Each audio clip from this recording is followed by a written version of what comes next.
am the co-host for the event today.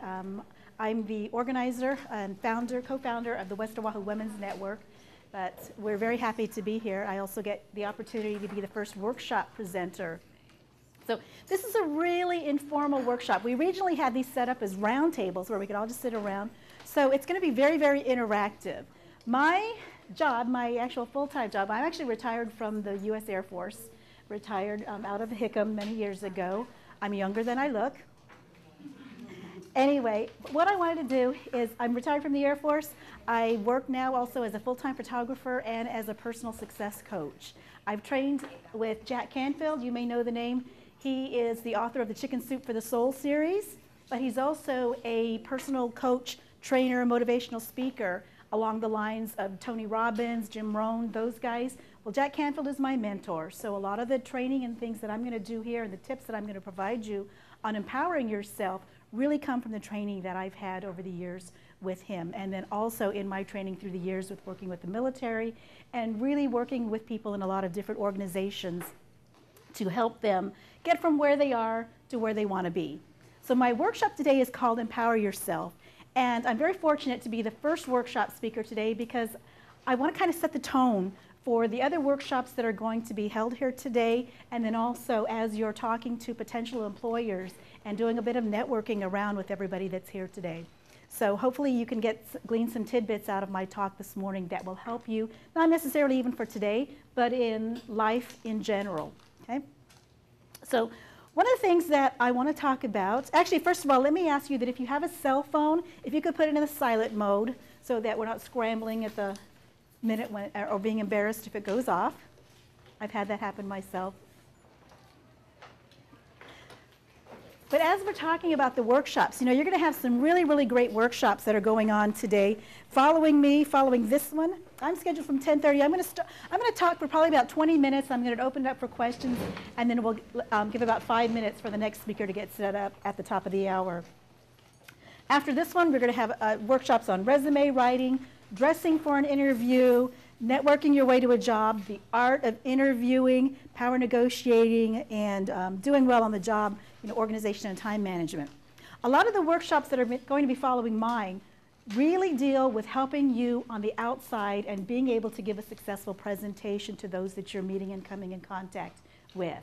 What I'm going to be talking about, and really what I do as a success coach and working with people, I work with people on the inside, helping you develop on the inside, because what's working on the inside is what's going to bubble out on the outside. So we want you to have a really strong, positive presence on the inside that's going to give you that really strong presence on the outside. And one of the things, I always like to start things with a quote. We're not set up for projections today, but one of the things that I always like to start my presentations is with a quote. And this is one of my favorites that just jumped out at me today that says, "Most people fail not because they lack the skills or knowledge to reach their goal, but because they simply don't believe they can reach it." So kind of take that into heart, and I'm going to give you some tools that are really going to hopefully help you reach the goals that you're hoping to achieve. What I'm teaching you today in like about 20 minutes is really some longer seminars that I give, 3 and 4 hour, not full day seminars. So I'm going to be going through these very quickly, but what I also want to encourage you to do later on, you're welcome to take my card. I have a lot of this information on my website as well. It's called Focal Point Success. What I do and why it's called Focal Point Success, because as a photographer, I use photography as the metaphor to train people and to help develop people from the inside out. If you think of photographs as they develop, you know, photographers use a lot of tools. I use Photoshop to take a photo, maybe a very bland photo and be able to bring the colors out of it. That's my tools. I also believe that people, once you have the right tools, you can bring what's on the inside out and out to the surface. So I want to empower you with those tools to be able to bring what greatness you have on the inside up to the surface so that everyone else can see it. One of the things I want people to know, and really as a photographer, I do a lot of headshots for people. And what I do when I tell people about the headshots, why they're so important to have a good headshot, is because you are your brand. It doesn't matter what company you're with or anything else that you represent, but you are your own brand. So you have to think about it. What is it that you want people to perceive about you? Anybody know how long it takes to make a great first impression? How many seconds? How many minutes? Anybody want to guess? 6 seconds. 6 seconds is one of the things that I've just read online. Anybody else want to guess? You know, a couple of years ago, it used to be like 30 seconds, or you maybe had a minute to make a great first impression. A lot of the things that I'm reading now to make a great first impression happens in a blink of an eye. 1/30th of a second. I read a statistic recently that said if you have a website and people... Yes, it is. Come on in, please. Come on in. It's perfectly fine. Come on in. Resume information is being conducted right here as well. No, we want to see you. Oh, thank you. Excuse me. I feel so good. Okay, come on in. So anyway, where was I? So with headshots, what I was talking to people about headshots and how fast people are making a great first impression, how fast. It really happens in 1/30th of a second. If you have a website, people are going to a website and they're making a decision about whether or not they're going to stay on that website in 1/20th of a second. Do we have any web people here? You know, if you like the website, you're going to stay a little bit longer. But really, people look at a website and they make a decision like that. Am I going to stay and look for more information or not? The same thing happens when they see a picture of you. And this is why, as going forward and really talking about first impressions and the way that you come across to people, people make impressions and decisions about you and whether or not they're going to do business with you in 1/20th of a second, or 1/20th of a second. So it happens very, very quickly. You know, we're into this very fast internet speed, high-tech age. So that's how people are now getting trained to make decisions, is we start making decisions very fast. So what is a headshot and what does that first impression say? What are people looking for when they see that first headshot or when they get that first impression of you? First of all, they want to know, I don't know, you guess. Tell me, what do you think they want to know when they see, they make a first impression or judgment about you? Professional. Professional? Groomed. Groomed, yes? You're a good fit. If you're a good fit for a company, one of the first things that people start saying when they look at you, especially if they're looking at a picture of you on a website, and they're looking at, are you trustworthy? Okay? That's one of the top traits that people are looking for when they're looking at your presence and your picture. So it's important, really, if you're having pictures on anything, you know, to make sure that your picture is professional looking and that you do, that it looks good. Okay? I tell a lot of people too, if you're doing social media and have pictures on Facebook, or you're telling people that, hey, go take a look at me, and you have a picture of your dog, that's not quite the impression that you want them to think, oh, that person's a dog. All right. The other thing that I tell people, what else are they looking for you? They're looking for things like attractiveness, like it or not. People are making judgments about how attractive you are, because then that equates to, is that person very, are they very smart?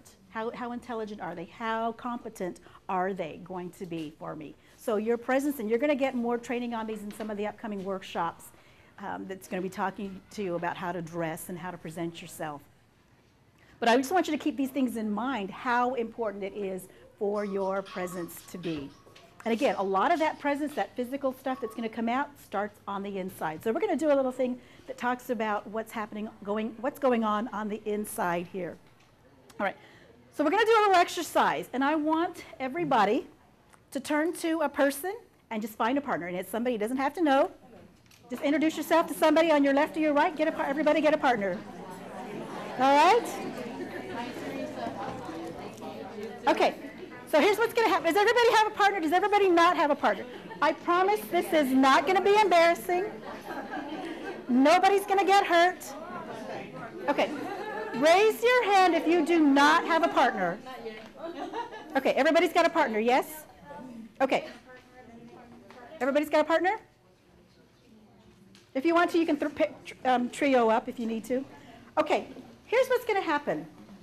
It's very easy. First of all, I want you to decide who's going to be partner A, who's going to be partner B. If you can't decide, partner A is the person with the longer hair.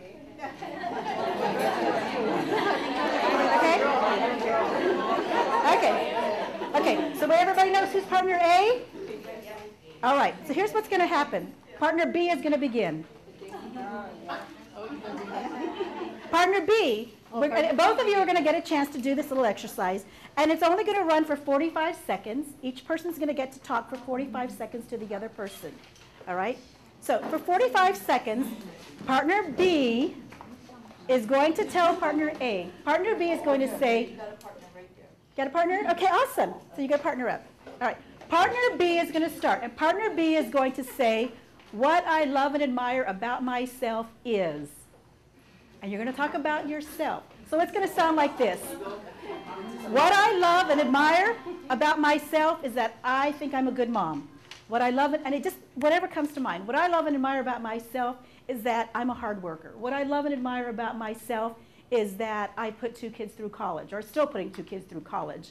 What I love and admire about myself is that I'm a good spouse. What I love and admire about myself is that I inherited all my kids' pets when they went off to college and all the pets are still alive. Okay, so you get the idea, whatever comes to mind. What I love and admire about myself is that I'm the coach of the soccer team and we're doing a great job. You go on, I'm going to give you 45 seconds, so partner B, you just keep going, okay, until I say stop. What happens if you run out of things to say? You just listen to somebody else and copy them, okay? And if you really run out of things to say, throw your hands up and say, everything's good about me, okay?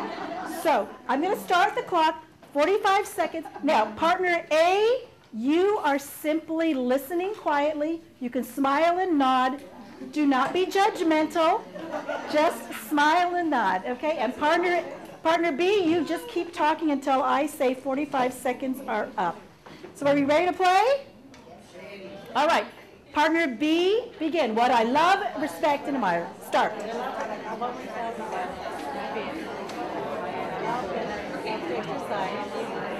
not have a partner? Okay.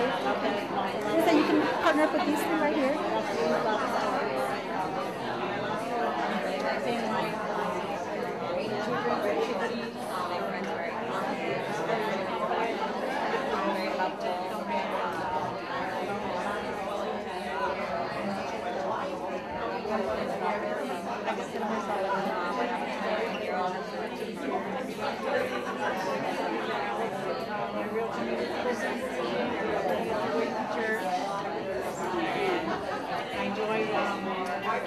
Spending time and getting to know other people.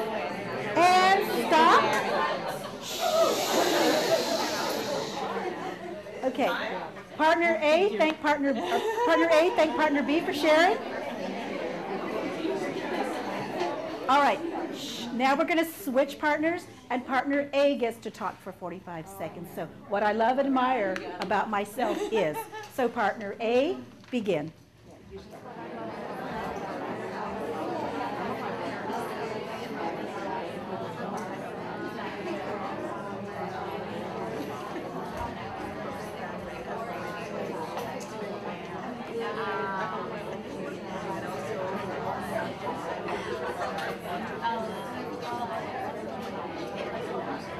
We're just doing an exercise right now. Just come on in.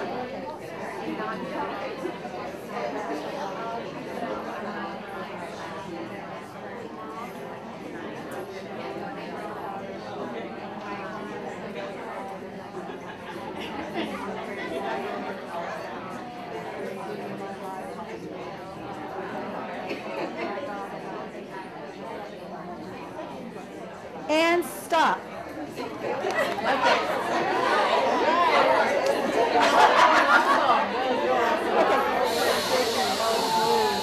If you can hear my voice, please say shh.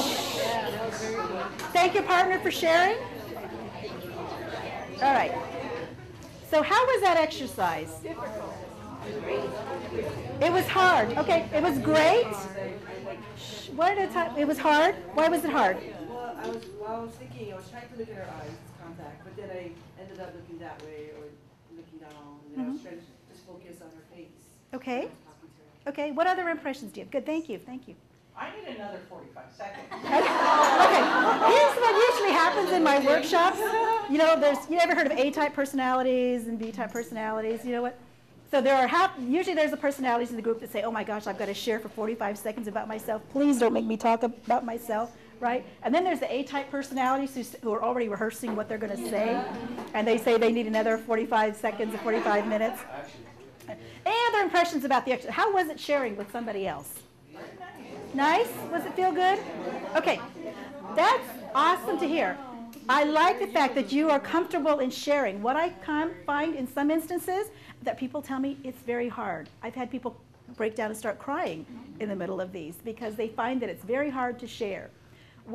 I want you to think about in this exercise, and why I had you do this, particularly because you're going to be talking to a lot of people as you're going through the event today.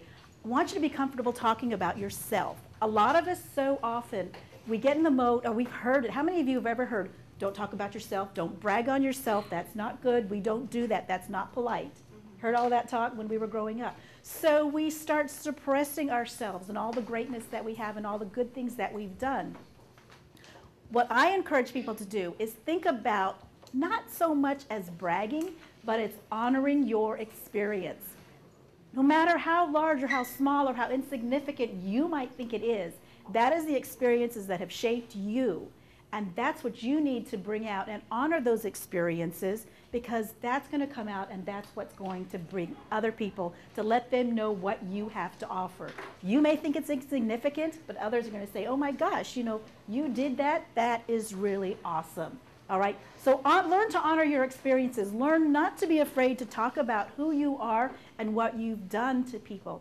So I want you to think about this. Another way that I teach my clients to be able to do this is to create what I call a victory log of 100 successes. You know, and you can start from whenever you can remember. You know, when you're 6 years old, you know, coached, or, you know, you were the third baseman, you were on a soccer team.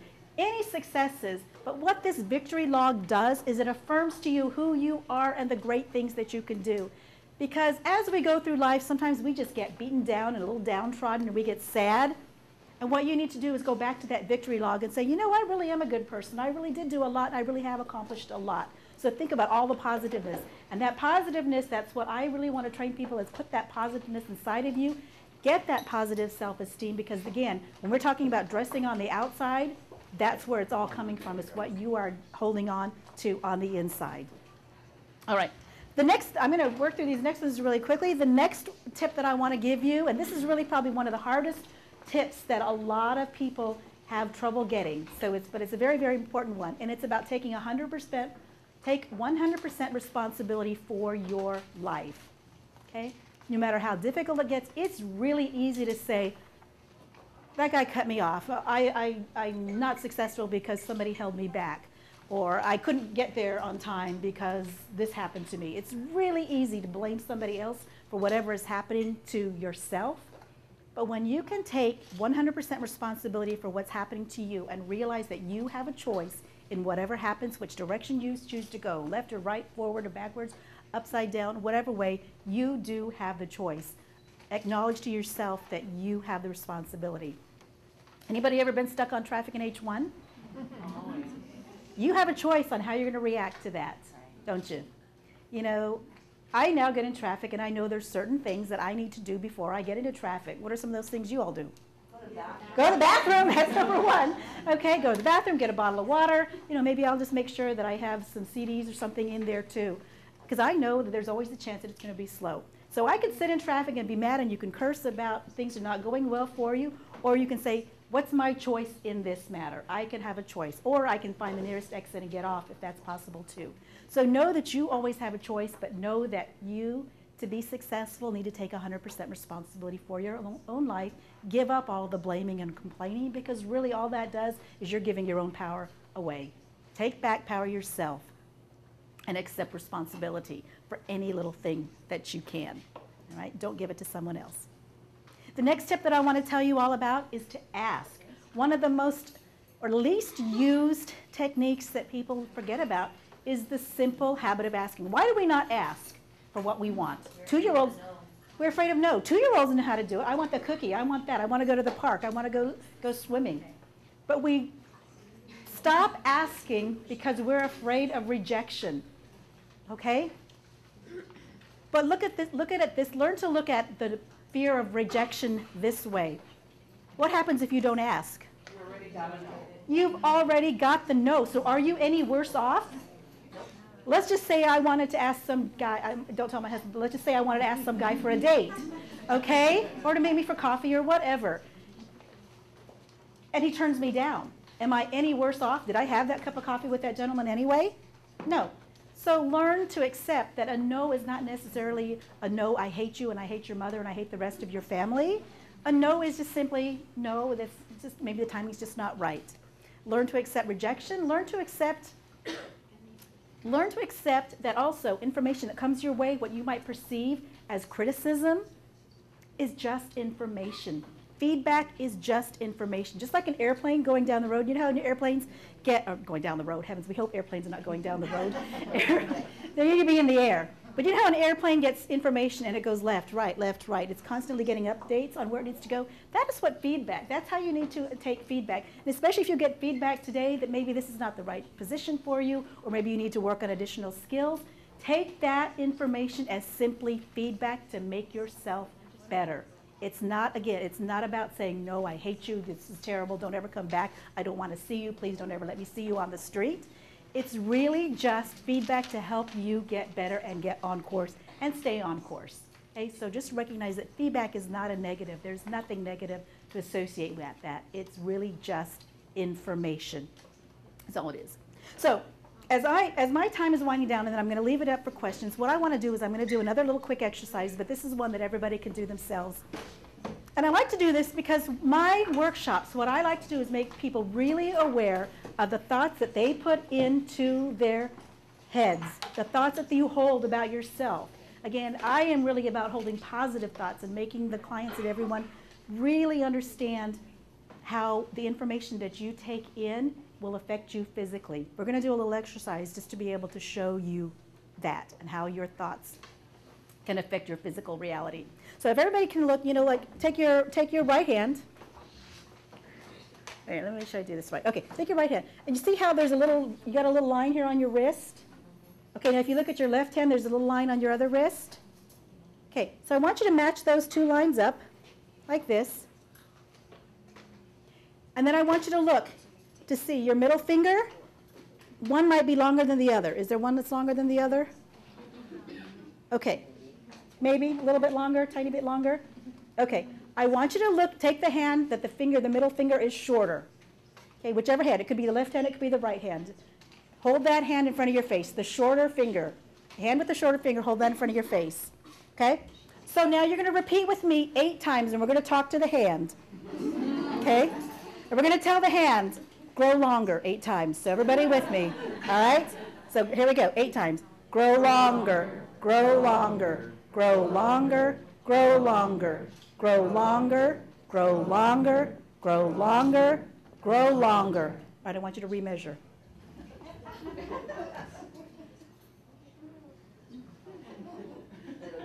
Anybody have any changes?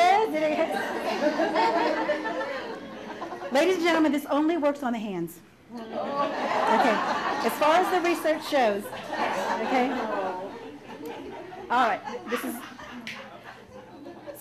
but what I want you to do, this is just one of the really simple things that I like to show people, is that, you know, there really was I didn't stretch anybody's hands. It was just the power of what you're putting into your head that really can have a small or significant impact on what's coming out on the outside. And there's a lot of different ways that you can also show that.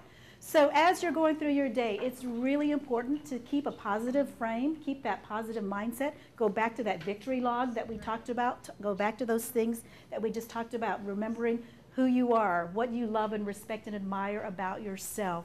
Feed yourself with positive information and be on a consistent path of learning as much as you possibly can. Remember that feedback is just information, and sharing yourself with others and honoring your experiences. And that is the way, in a very quick nutshell here with the time that I've had, to help you empower yourself. So what I want to do is open it up. If there are any questions, I still have a little bit of time, just a couple of more minutes before we have to clear for the next workshop speaker. But is there any questions that I might be able to answer for anyone? Yes? When I walked in, you were talking about headshots, Mm-hmm.